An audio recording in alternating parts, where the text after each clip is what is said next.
بسم اللہ الرحمن الرحیم۔ السلام علیکم جی، میں ہوں قمر میکن اور آپ مجھے دیکھ رہے ہیں میرے نئے یوٹیوب چینل کے اوپر۔ بہت شکریہ، آپ لوگوں نے سبسکرائب کیا، بہت محبت دی۔ اب بھی آپ سے ریکویسٹ ہے کہ اب آئندہ اسی نئے یوٹیوب چینل پر ہی آپ سے ملاقات ہوا کرے گی، تو قمر میکن یوٹیوب چینل کو سبسکرائب کیجئے۔ اسی نام سے فیس بک کے اوپر بھی تمام اپڈیٹس جو ہیں وہ ہم شیئر کریں گے۔ تو آج اپنی پہلی ویڈیو کا آغاز کرتے ہیں۔ سب سے پہلے 3 چیزیں آپ کو بتاتا چلوں، بڑی اہم اس وقت چل رہی ہیں۔ ایک تو اڈیالہ جیل میں کل علیمہ خانم کی اپنی فیملی سمیت عمران خان سے ملاقات ہونے جا رہی ہے۔ اب یہ ملاقات اگر نہیں ہوتی تو علیمہ خانم نے دھرنے کا اعلان بھی کر رکھا ہے۔ اس پر کیا اہم ترین پیش رفت ہے وہ آپ کے ساتھ شیئر کریں گے۔ اس کے بعد جو سب سے اہم معاملہ اس وقت مجھے جو ذاتی طور پہ لگ رہا ہے وہ ہے بلوچستان کا معاملہ۔ اللہ نہ کرے 1971 والا کوئی اور نیا واقعہ دہرایا جائے، لیکن اس وقت حالات انتہائی کشیدہ ہو چکے ہیں، اور اتنے اس حد تک کشیدہ ہو چکے ہیں کہ اب خوف اور ڈر آنے لگا ہے، یہ سوچ کر بھی کہ پاکستان کی سلامتی کو کوئی نقصان پہنچ سکتا ہے۔ اس پر بہت اہم ڈیٹیلز اور ایک اہم ترین خبر آپ کے ساتھ شیئر کریں گے، اور اس کے بعد بات کریں گے احمد نورانی سینئر جرنلسٹ ہیں، انہوں نے ایک سٹوری کی تھی، اور اس سٹوری کے بعد ان کے 2 بھائیوں کو اغوا کر لیا گیا تھا I-14 اسلام آباد کے لیے ان کے گھر سے۔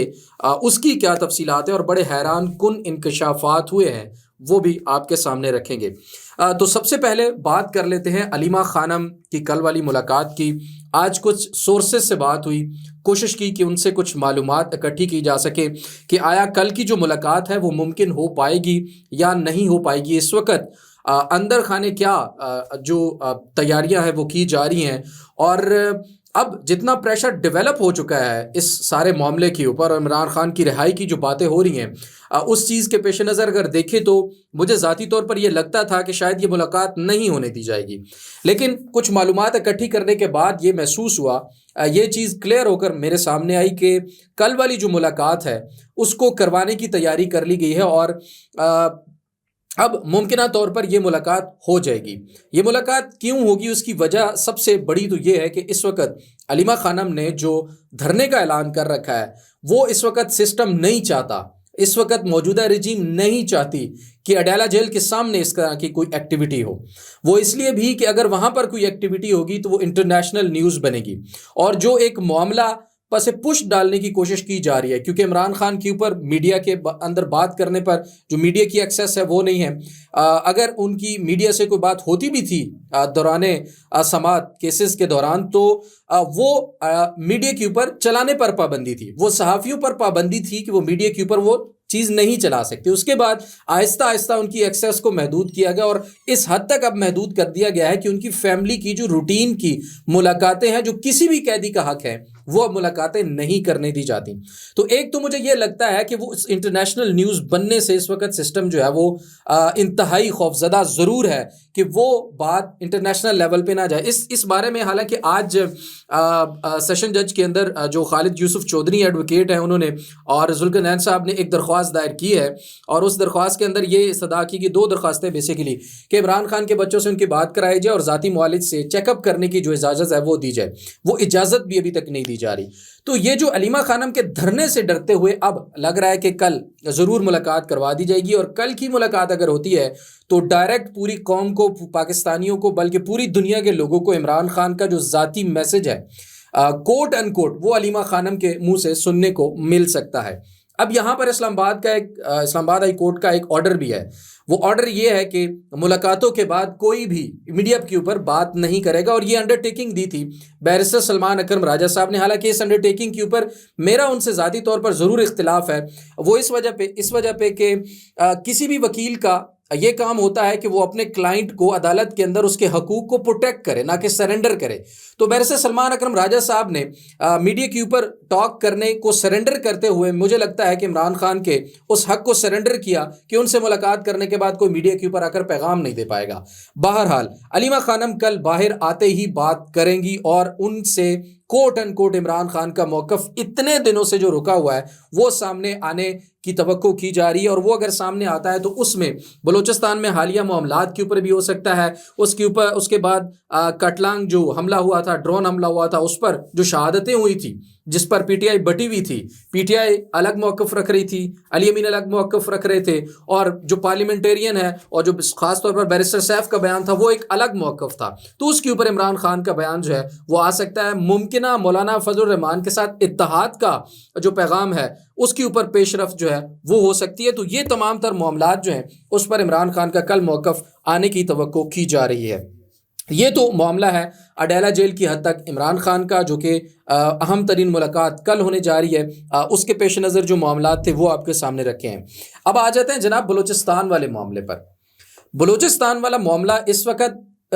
میں مطلب جو چیزیں جانتا ہوں، جو چیزیں اس وقت ہم تک پہنچ رہی ہیں، جو چیزیں ہمیں سمجھ آ رہی ہیں، وہ بیان کرنا ممکن نہیں ہے۔ بس اتنا ہی کہہ سکتا ہوں کہ اللہ تعالیٰ کرے کہ اس ملک کو کسی دشمن کی نظر نہ لگے، یہ ملک مزید کسی بٹوارے کا حامل نہیں ہو سکتا، یہ ملک کے اندر جو تقسیم ہے وہ ختم ہو، یہ دعا کرتے ہیں ہم، اور کوئی بھی سقوط ڈھاکہ جیسا کوئی واقعہ دوبارہ نہ ہو۔ لیکن بلوچستان سے حاصل ہونے والی جو اس وقت تمام تر معاملات ہیں وہ بڑی تشویشناک ہیں۔ اس پر میں آپ کے سامنے کچھ چیزیں ضرور رکھوں گا۔ احتجاجاً جو ایک شٹر ڈاؤن ہڑتال ہے وہ پورے بلوچستان کے اندر جو ہے اس وقت موجود ہے، اور 7-8 ضلع تو ایسے ہیں جہاں پر رٹ نہ ہونے کی برابر ہے، اور یہ باتیں کی جا رہی ہیں کہ سب کچھ ٹھیک ہو گیا ہے، وہاں پر all is well, everything is fine. یہ ایوری تھنگ از فائن اب نہیں چل سکتا، حقیقت لوگوں سے چھپائی نہیں جا سکتی۔ اگر ہم بات کریں تو اس وقت آج کے دن نوشکی کمپلیٹ شٹ ڈاؤن ہے، ہڑتال ہے وہاں کے اوپر، خضدار میں مکمل طور پر ہڑتال ہے، ایک بھی دکان نہیں کھلی، اور اس طرح سے حالات بنے ہوئے ہیں کہ وہاں پر کرفیو جیسا ماحول ہے۔ اتنا کوئٹہ کے اندر تو پچھلے کئی دنوں سے کرفیو جو ہے وہ لگا کر رکھا ہوا ہے، تقریباً 1 مہینے سے، اور ہب میں اگر بات کریں تو ہب کے اندر بھی اسی طرح سے مکمل طور پر ہڑتال ہے، اور تربت بھی اس وقت بالکل بند ہے، اور کئی جگہوں پر یہ خبریں آ رہی ہیں مبینہ طور پر کہ وہاں پر جو سیکیورٹی اہلکار ہیں وہ نہیں جا سکتے۔ اس حد تک حالات جو ہیں وہ بلوچستان کے خطرناک ہیں۔ اور اس معاملے کا حل کیا ہے؟ اس معاملے کا حل بھی اگر ہم بات کریں، اس میں آگے جا کر آپ کو ایک خبر بڑی اہم دوں گا کہ کیا ہونے جا رہا ہے مزید اس معاملے میں۔ اس کا حل جو ہے وہ سیاسی ہے، اس کا حل جو ہے وہ اپنی ضد اور انا کو چھوڑ کر اپنے لوگوں کے ساتھ بیٹھ کر ان سے محبت سے، اپنے ساتھ برابر کی کرسی پر بٹھا کر ان سے محبت سے بات کرنے کی ضرورت ہے۔ ان کی جو ناراضگیاں ہیں ان کو دور کرنے کی ضرورت ہے۔ ان کے جو پیارے نہیں مل رہے ہیں وہ کہاں ہیں، کس حال میں ہیں، کس طرح سے وہ زندگی بسر کر رہے ہیں بھی صحیح یا نہیں، یہ حقیقت، سچ، مکمل طور پر سچ جو ہے ان خواتین کو بتانے کی ضرورت ہے جو اس وقت بلوچستان کی اپنے بھائیوں، اپنے بزرگوں، اپنے بیٹوں، اپنے جو ان کے خاوند ہیں ان کو ڈھونڈنے میں لگی ہوئی ہیں۔ ان کو بتانے کی ضرورت ہے وہ زندہ بھی ہیں یا نہیں، یہ ضروری ہے ان کو بتانا۔ اور اس کے بعد اب آپ سے ایک خبر شیئر کر لیتا ہوں کہ بلوچستان کے حوالے سے ایک اہم ترین خط سینیٹر علامہ راجہ ناصر عباس جعفری صاحب لکھنے جا رہے ہیں، آرمی چیف سمیت تمام پاکستان کی جتنی بھی سیاسی قیادت ہے، قومی قیادت ہے، ان کو وہ خط لکھنے جا رہے ہیں۔ اس وقت بلوچستان اور پاکستان کی سلامتی کو جو خطرہ ہے اس حوالے سے وہ بہت اہم ترین انکشافات کرنے جا رہے ہیں، اور پورے پاکستانی سیاسی قیادت اور آرمی چیف صاحب کے سامنے وہ چیزیں وہ رکھیں گے، اور بلوچستان کے معاملے کے اوپر جو ان کے جو انکشافات ہوں گے، ان کے جو وہ تمام تر ڈیٹیلز ہوں گی، وہ دل دہلا لینے والی ہیں۔ ایسے دل دہل جاتا ہے ان کو دیکھ کر، ان چیزوں کو سمجھ کر۔ اللہ ہمارے پاکستان، خصوصاً بلوچستان اور تمام بلوچ بھائیوں پر اپنا رحم کرے، اور فیصلہ سازوں کو یہ ہمت دے، فیصلہ سازوں کو یہ بات ماننے کے لیے کم سے کم ان کو اللہ تعالیٰ یہ ہدایت دے کہ وہ سمجھیں کہ وہ ملک بھی ہمارا ہے، وہ جو ایریا ہے وہ اسی ملک کا ہے، وہ ہمارا ہے، وہ ہمارے بھائی ہیں، اور ایک باقی پاکستان کی طرح وہاں پر بھی زندگی کی جو حالات ہیں وہ نارمل چلیں۔ تو یہ ایک بلوچستان کے حوالے سے آپ سب سے دعا ہے کہ ضرور، آپ سب سے درخواست ہے کہ ضرور دعاؤں میں بھی یاد رکھیں وہاں کے لوگوں کو بھی اور پاکستان کو بھی، کہ پاکستان کی سلامتی کو کسی قسم کا خطرہ نہ ہو۔ جی بالکل، اب آ جاتے ہیں احمد نورانی صاحب کے بھائیوں کا جو اغوا ہوا ہے 20 روز سے 2 نوجوان وہ اغوا ہیں، اور وہ ابھی تک ان کا کوئی سراغ نہیں ملا۔ ان کی والدہ، ان کی بہن جس طرح سے عدالت میں آتی ہیں، عدالت کے چکر لگا رہی ہیں، وہ دیکھ کر انتہائی دکھ ہوتا ہے۔ اب 20 روز سے یہ دونوں بھائی لاپتہ ہیں، اور جسٹس انعام امین منہاج صاحب جو ہیں ان کے پاس یہ کیس ہے، اور آئی جی اسلام آباد ناصر رضوی صاحب جو ہیں، علی ناصر رضوی صاحب، وہ عدالت میں پیش ہوئے، اور علی ہادی علی چٹا صاحب ایڈوکیٹ ہیں وہ، اور اس کے ساتھ ساتھ ایڈوکیٹ ایمان مزاری صاحبہ، یہ دونوں بھائیوں کی طرف سے جو پٹیشن دائر کر رکھی ہے ان کی والدہ نے، ان کو بازیاب کرنے کے لیے دونوں بھائیوں کو وہ پیش ہوئے۔ اب یہ 38 سالہ جو ایک بھائی سیف الرحمان حیدر اور 30 سالہ محمد علی، یہ 19 مارچ سے لاپتہ ہیں، 20 دن ہو گئے ہیں۔ تو امین منہاس صاحب نے خیر آج یہ تو کہا کہ آئی جی صاحب سے میں نے تفصیلی رپورٹ مانگ رکھی ہے، وہ خود اس کا جواب جو ہے وہ دیں۔ اس پر آئی جی صاحب نے کہا کہ ہم نے اسپیشل تحقیقاتی ٹیم بنا رکھی ہے۔ اب ایک بات تو میں اس بات پر حیران ہوں کہ اسپیشل تحقیقاتی ٹیم کیسے کام کر رہی ہے، اس میں کون کون شامل ہے، یہ کسی کو نہیں پتہ نہیں عدالت کو بتایا گیا یا نہیں، لیکن طریقہ کار بڑا حیران کن ہے کہ ایف آئی آر تو ابھی تک ہوئی ہی نہیں ہے ان کے اغوا کی۔ تو اگر ایف آئی آر ہوئی نہیں ہے تو پھر تحقیقات کہاں پر ہو رہی ہیں؟ یہ بڑا حیران کن معاملہ ہے کہ بغیر ایف آئی آر کے تحقیقات ہوئی جا رہی ہیں، اور آج عدالت کو بتایا گیا کہ ان کی جو سم ایکٹیویٹی ہے وہ بہاولپور کے آس پاس وہاڑی اور اچ کے علاقہ میں پائی گئی ہے، اور ہم کوشش کر رہے ہیں کہ وہ کہیں آگے سندھ نہ چلے جائیں، تو ہم سندھ کے آئی جی صاحب سے بھی اس بارے میں کوارڈینیشن کر رہے ہیں، اور ہم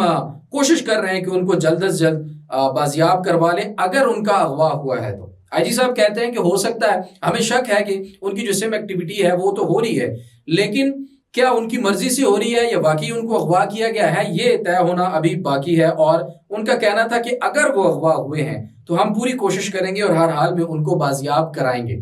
جس پر ایمان مزاری صاحبہ نے کہا جج صاحب کے سامنے کہ سر یہ نیلی وردی والوں سے کچھ نہیں ہوگا، خاکی وردی والوں سے پوچھیں، جس کے اوپر جسٹس امین منہاس صاحب نے پھر کہا کہ ہم کوشش کر رہے ہیں، اور اسلام آباد ایک چھوٹا سا ضلع ہے، اور چھوٹے سے ضلع میں اس طرح سے اگر کسی کا اغوا ہو جاتا ہے تو سیف سٹی وغیرہ کہاں ہے، یہ بڑا ایک سوالیہ نشان ہے۔ اور انہوں نے کہا کہ کوئی کاغذی رپورٹ مجھے نہیں چاہیے، مجھے پریکٹیکلی ہر حال میں چاہیے، اور جو ٹیلی فون نمبرز پر جن پر رابطے کیے گئے ہیں، آئی جی صاحب نے کہا کہ اب وہ نمبر بھی نکل آئیں گے، اور پتہ نہیں وہ کون لوگ ہیں جن سے وہ اغوا ہوئے بھائی پتہ نہیں کہاں سے کیسے رابطہ کر رہے ہیں۔ ایمان مزاری صاحبہ نے آج عدالت کو بتایا کہ جو لوگ بھی اٹھائے جاتے ہیں، اغوا کیے جاتے ہیں، پھر ان کے فونز کو استعمال کیا جاتا ہے اس طرح کی ایکٹیویٹی کے لیے، تاکہ شکوک و شبہات پیدا ہوں کہ وہ جی اپنی مرضی سے گئے تھے شمالی علاقہ جات کی سیر کو، یا کہیں اور چلے گئے تھے۔ تو یہ بڑا حیران کن ہے۔ تو انہوں نے کہا آئی جی صاحب نے کہ ہم سی ڈی آر وغیرہ وہ آئی بی کے ساتھ معاونت ہے ہماری، وہ ہمارے ساتھ معاونت کر رہے ہیں اور ہم ڈھونڈ رہے ہیں، اور 3 سرچ آپریشن بھی انہوں نے 2 بھائیوں کو ڈھونڈنے کے لیے کیے ہیں، اور کہا ہے کہ جن نمبرز پر رابطے ہوئے ہیں ان کے بھی انٹرویوز ہم نے کیے ہیں۔ خیر یہ تو بڑی کارروائی انہوں نے کر دی، ایف آئی آر درج نہیں ابھی تک انہوں نے اسلام آباد میں کی۔ اور پھر کہا کہ پنجاب سندھ کا بارڈر ہم نے دیکھ لیا ہے، اور جو ڈیٹا لیا گیا ہے وہ گاڑیاں بہاولپور کی طرف گئی ہیں، اور خدشہ ہے کہ وہ کہیں سندھ میں نہ چلی جائے، اس لیے ہم سندھ کے آئی جی صاحب کے ساتھ بھی جو ہے وہ کر رہے ہیں۔ پھر ایڈوکیٹ ایمان مزاری صاحبہ نے عدالت کے اندر کہا کہ آئی ایس آئی اور ایم آئی جب لوگوں کو اٹھاتے ہیں تو یہی پیٹرن ہے ان کا، وہ اسی طرح سے آپریٹ کرتے ہیں، اسی طرح سے کام کرتے ہیں، اٹھائے جانے والے لوگوں کے موبائلز یوز کیے جاتے ہیں۔ اور اب یہ معاملہ بڑا واقعی حیران کن ہے، اور آئی جی صاحب عدالت کے اندر یہ کہتے ہیں، فرماتے ہیں کہ اگر جینون اغوا والا معاملہ ہوا تو ہم ضرور ان کو بازیاب کریں گے، 100% ریکور کرنے کے بعد ان کو عدالت کے اندر بازیاب کریں گے۔ تو پھر جسٹس انعام امین منہاس صاحب نے کہا ہے کہ اگر پولیس ان کو ریکور نہیں کرے گی تو پھر پرچہ ان پر ہوگا۔ یہ جناب معاملہ تھا سارا۔ اب اس میں اسٹیٹ کونسل جو تھے، غالباً وزیر دفاع کے یا انٹیریئر کے وکیل تھے، انہوں نے اسلام آباد بتایا عدالت کو کہ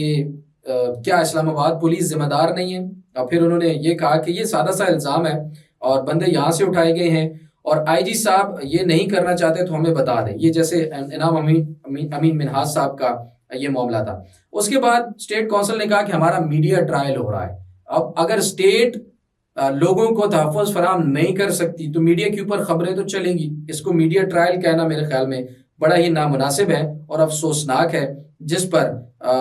پھر جواب میں یہ میں نے تفصیل اس لیے آپ کے سامنے رکھی ہے کہ پورا کانٹیکسٹ آپ کو سمجھ آ جائے۔ پھر ایڈوکیٹ ایمان مزاری صاحبہ نے کہا کہ نیلی وردی والوں سے نہیں بلکہ خاکی وردی والوں سے اب پوچھنا ہوگا کہ یہ لوگ کہاں ہیں۔ تو جناب یہ معاملہ مزید ایک قسم کا کنفیوژن کریٹ کرتا ہوا نظر آ رہا ہے کہ وہ لوگ اب جو سم کی ایکٹیویٹی ہے وہ بتائی جا رہی ہے. آگے چلتے ہیں جی. پھر انعام امین ہادی علی چٹھا نے بھی عدالت کے اندر بتایا عدالت کو کہ پولیس کی کارکردگی یہ ہے کہ 2 صوبوں کی پولیس ابھی تک کچھ نہیں کر سکی. آپ ایڈوکیٹ ایمان مزاری نے پھر کہا کہ آپ سیکٹر کمانڈر کو طلب کریں. پہلے بھی 1-2 بار ایسا ہوا لیکن اس سے پہلے ہی بندے جو ہیں وہ بازیاب ہو گئے تھے جب طلب کیا گیا تھا اور یا طلب کرنے کی بات ہی کی گئی تھی. تو انہوں نے کہا کہ انہی سے پوچھیں گے کہ اب بھاولپور کے آگے کیا انہوں نے کام کیا ہے اور کیا اس کے اوپر پیش رفت ہوئی ہے وہ ہم آئی جی صاحب سے ہی پوچھیں گے. لیکن جو والدہ کا حال تھا نا وہ میں بہت اس کے اوپر رنجیدہ ہوں. 2 لاپتہ بیٹے آپ کے رات کو گھر سے جبری طور پر اغوا کر لیے جائیں تو اس والدہ کا کیا حال ہوگا. انہوں نے وہاں پر کہا عدالت سے نکلتے ہوئے کفر کا نظام چل سکتا ہے لیکن ظلم کا نہیں چل سکتا. انہوں نے کہا والدہ نے نورانی صاحب کی والدہ نے کہ یہ سب مسلمان یہاں پر بیٹھے ہوئے ہیں یہ جو کر رہے ہیں مجھے نظر آ رہا ہے. میں کہتی ہوں کہ ان کے بیٹوں کے ساتھ بھی ایسا ہی ہو اٹھائے جائیں تو پھر ان کو پتہ چلے گا. یہ بڑا دردناک معاملہ ہوتا ہے, دردناک لمحہ ہوتا ہے کہ کسی کی ماں عدالت کے اندر کھڑے ہو کر اس طرح کے. اور پھر خیر کیا کہہ سکتی ہیں ان کی والدہ ان جملوں کے علاوہ. پھر انہوں نے جو ایک جملہ اور کہا نا مسلمان, انہوں نے کہا کہ یہ سارے مسلمان بیٹھے ہوئے ہیں, کاش یہاں پر بھگوان داس بیٹھا ہوتا تو پھر مجھے امید بھی تھی انصاف کی کہ کاش آج یہاں پر کوئی بھگوان داس بیٹھا ہوتا جج. تو یہ جناب انہوں نے آج عدالت کے اندر بھی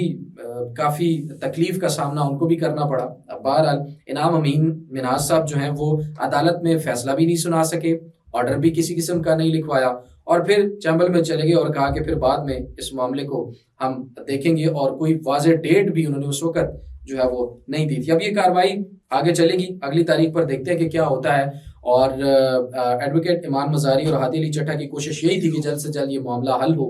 اور یہ کسی نہ کسی کو اور طلب کریں تاکہ بازیابی جو ہے وہ جلد سے جلد کی جا سکے. جاتے جاتے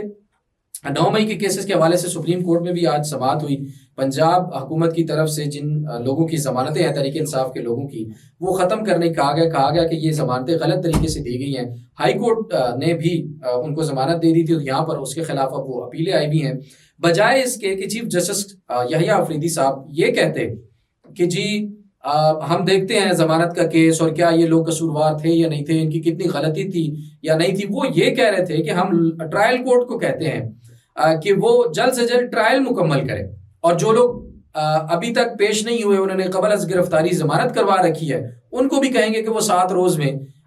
جو ہے وہ پیش ہو کر شامل تفتیش ہوں. بھئی آپ کے سامنے جو درخواست ہے آپ اس کو دیکھیں, آپ کا ٹرائل میں معاملات کو لے کر جانے کا کیا مطلب وہ بنتا ہے. ویسے تو یہ بات ہوتی ہے نا کہ یہ معاملہ ہمارے سامنے سماعت کے لیے ہے, یہ معاملہ ہے ہی نہیں, اس کو ہم سنیں گے ہی نہیں. تو اس قسم کی تجاویز بھی جو ہیں وہ آج دی گئی ہیں تاکہ جن لوگوں کی ضمانتیں ہوئی ہیں ان کو ٹرائل میں ڈالا جائے اور جلد سے جلد پھر فیصلے ہوئے جائیں. یہ بھی کہا گیا کہ ایک ہمارے پاس یہ بھی